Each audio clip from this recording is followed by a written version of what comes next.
Urdu stories میں خوش آمدید۔ کہانی کی طرف بڑھنے سے پہلے آپ لوگوں سے گزارش ہے کہ ہمارے اس چینل کو سبسکرائب کر لیں تاکہ ہمارے آنے والی ہر نئی کہانی کا نوٹیفیکیشن آپ کو بر وقت مل سکے۔ تو چلیے شروع کرتے ہیں آج کی کہانی۔ میں اور میرا شوہر ٹرین میں پہلی بار سفر کر رہے تھے۔ سفر لمبا ہونے کی وجہ سے ہم دونوں بہت زیادہ تھک چکے تھے۔ اچانک ہمیں ایک ایسا واقعہ دیکھنے کو ملا جس نے ہمارا سفر بہت زیادہ خوش کر دیا تھا۔ ہمارے بالکل سامنے ایک اکیلی لڑکی بیٹھی تھی جو ٹکٹ ماسٹر سے بچ رہی تھی۔ شاید اس لڑکی کے پاس ٹکٹ نہیں تھا۔ وہ ٹکٹ ماسٹر کو اپنی طرف آتا دیکھ کر سونے کا بہانہ کر رہی تھی۔ کبھی وہ واش روم چلی جاتی تو کبھی سونے کی ایکٹنگ کرنے لگتی۔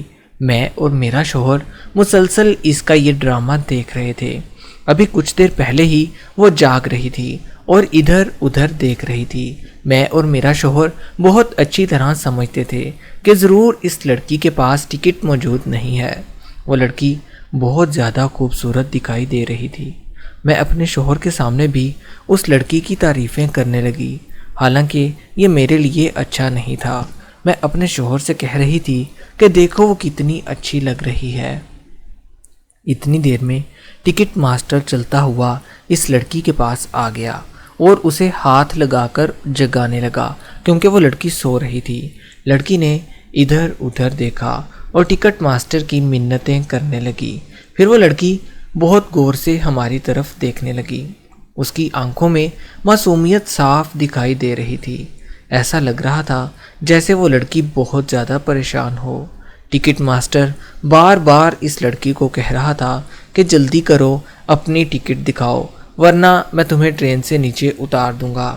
ٹکٹ ماسٹر اس لڑکی سے اب بہت بدتمیزی سے پیش آ رہا تھا۔ مجھے یہ بات بالکل بھی اچھی نہیں لگ رہی تھی۔ میں نے اپنے شوہر کو مخاطب کیا اور اسے یہ سب کچھ دکھانا شروع کر دیا۔ میرا شوہر موبائل دیکھنے میں مصروف تھا۔ میں نے اسے کہا موبائل چھوڑو اور ان دونوں کی کہانی دیکھو۔ پھر میں نے اپنے شوہر سے کہا کہ اس لڑکی کی ٹکٹ ماسٹر سے جان چھڑواؤ اور جا کر اس لڑکی کا کرایہ آپ خود ادا کر دو، کیونکہ مجھے ایسا لگتا ہے جیسے اس لڑکی کے پاس بالکل بھی پیسے نہیں ہیں۔ ٹکٹ ماسٹر اتنی زیادہ ٹرین میں اس لڑکی کا تماشا بنائے جا رہا تھا، اس کی غربت کا مذاق اڑا رہا تھا۔ میرے شوہر میری ساری بات کو سمجھ رہے تھے کہ میں اپنے شوہر سے کیا کہنا چاہتی ہوں۔ میرے شوہر اپنی سیٹ سے اٹھے اور ٹکٹ ماسٹر کے پاس پہنچ گئے۔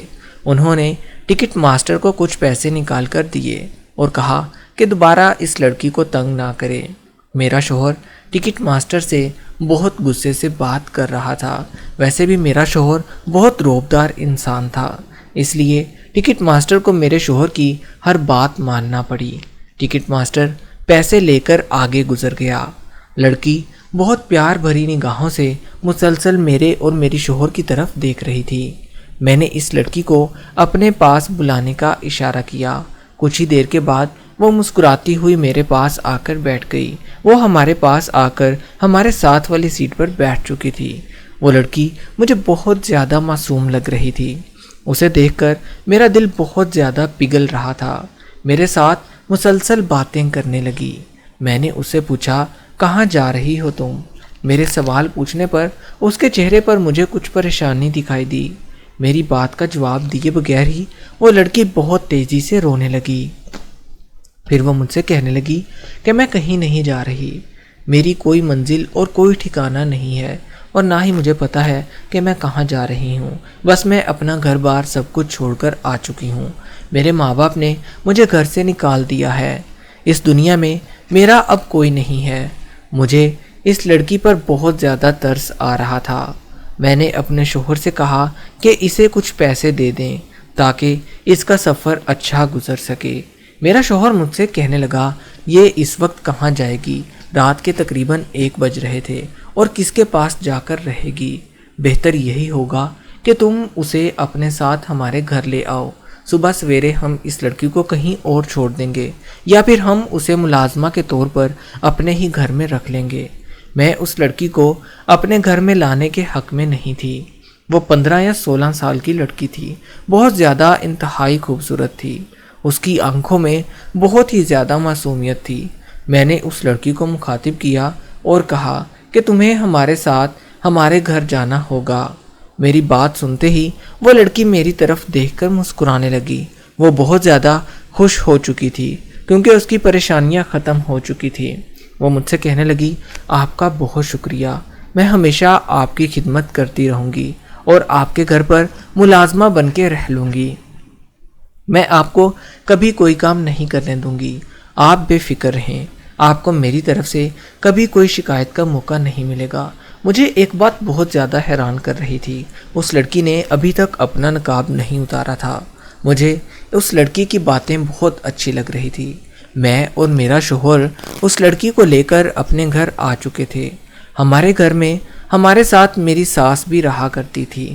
گھر آتے ہی میری ساس لڑنا شروع ہو گئی کہ کیوں کسی غیر لڑکی کو ہمارے گھر میں لے کر آئی ہو۔ میری ساس مجھ سے مسلسل بحث کر رہی تھی، لیکن میں اپنی ساس کی ایک نہیں سن رہی تھی کیونکہ میں اس لڑکی کو اپنے گھر میں ہی رکھنا چاہتی تھی۔ مجھے وہ لڑکی بہت زیادہ اچھی لگ رہی تھی۔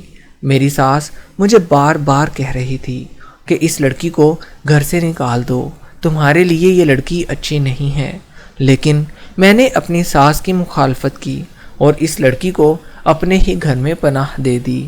اس لڑکی کا نام فائزہ تھا۔ فائزہ نے میرے گھر کا سارا کام خود سنبھال لیا تھا۔ وہ ٹائم پہ سارے کام خود کر لیا کرتی تھی، یہاں تک کہ ہمارے گھر کا کھانا بھی اب فائزہ ہی بناتی تھی۔ گھر میں اس کے آنے سے مجھے بہت زیادہ سکون مل گیا تھا۔ دن ایسے ہی گزرتے جا رہے تھے اور میں بہت زیادہ خوش بھی ہو چکی تھی۔ ایک روز اچانک رات کو میری آنکھ کھلی تو میرا شوہر میرے کمرے میں موجود نہیں تھا۔ میں نے کبھی اپنے شوہر پر شک نہیں کیا تھا کیونکہ میں ایک شکی عورت نہیں تھی۔ مجھے اپنے شوہر اور اس لڑکی پر بہت زیادہ بھروسہ تھا۔ میں نے اس بات کو نظر انداز کر دیا اور پھر سے سو گئی کیونکہ مجھے وہ لڑکی بہت زیادہ اعتماد والی لگتی تھی۔ آج تک کبھی اس نے میرے سامنے بھی اپنا نقاب نہیں اتارا تھا، اس لیے میں پر اعتماد ہو کر واپس سو گئی۔ لیکن اب یہ معمول بن چکا تھا، ہر رات میرا شوہر میرے کمرے میں موجود نہیں ہوتا تھا۔ مجھے اب اپنے شوہر پر شک ہونے لگا تھا۔ میں نے فیصلہ کر لیا تھا کہ آج میں حقیقت کا پتہ لگا کر رہوں گی۔ جیسے ہی رات ہوئی مجھے بالکل نیند نہیں آ رہی تھی۔ مجھے اپنے شوہر کی اصلیت آج جاننا تھی۔ رات کا تقریباً 1 بج رہا تھا۔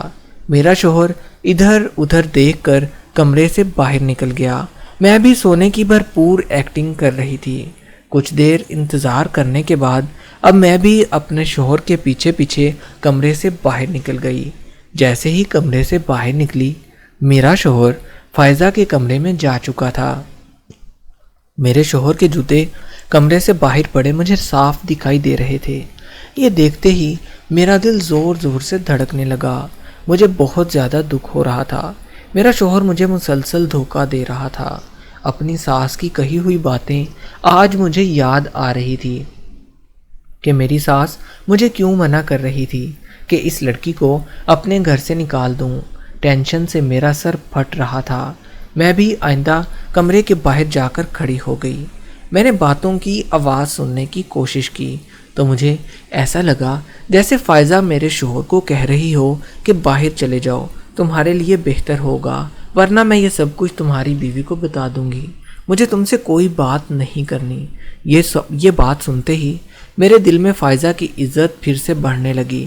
مجھے سمجھ آ چکی تھی کہ وہ بہت اچھی لڑکی ہے اور ایسی کوئی حرکت نہیں کرے گی، لیکن مجھے اپنے شوہر سے مسلسل نفرت ہونے لگی تھی۔ اس رات میں اپنے کمرے میں واپس آ گئی اور میں نے یہ ارادہ کر لیا تھا کہ میں اپنے شوہر کو رنگے ہاتھوں پکڑوں گی۔ مجھے یہ بات اچھی طرح سے سمجھ آ چکی تھی کہ میرے شوہر کی نیت صاف نہیں تھی۔ اتنی رات گئے وہ نوکرانی کے کمرے میں کیا کرنے گیا تھا؟ اب میں ہر رات اپنے شوہر کی جاسوسی کیا کرتی تھی، لیکن فائزہ میرے شوہر کو منہ نہیں لگاتی تھی۔ وہ میرے شوہر کو اپنے کمرے میں داخل بھی نہیں ہونے دیتی تھی۔ بے حد کوشش کرنے کے باوجود فائزہ نے میرے شوہر کو اپنے کمرے میں داخل نہیں ہونے دیا۔ اب میرا شوہر فائزہ سے بالکل مایوس ہو گیا تھا۔ ادھر فائزہ اب ہر وقت بہت سہمی ہوئی رہا کرتی تھی، لیکن اس نے مجھ سے اس بات کا کبھی ذکر نہیں کیا تھا۔ شاید وہ اس بات سے ڈرتی تھی کہ کہیں میں اسے اپنے گھر سے باہر نہ نکال دوں، اس لیے اس نے کبھی مجھے ایسی بات نہیں بتائی تھی۔ لیکن فائزہ کو نہیں پتا تھا کہ میں ہر بات جان چکی ہوں۔ ایک روز وہ میرے کمرے میں آئی اور مجھ سے کہنے لگی، باجی مجھے اکیلے کمرے میں ڈر لگتا ہے، آپ مجھے اپنی ساس کے ساتھ رہنے کی اجازت دے دیں یا پھر آپ مجھے اپنے ساتھ اپنے کمرے میں رکھ لیا کریں۔ مجھے بہت اچھی طرح سمجھ آ چکی تھی کہ فائزہ کو میرے شوہر سے ہی ڈر لگتا ہوگا، اسی لیے وہ ایسی باتیں کر رہی ہے۔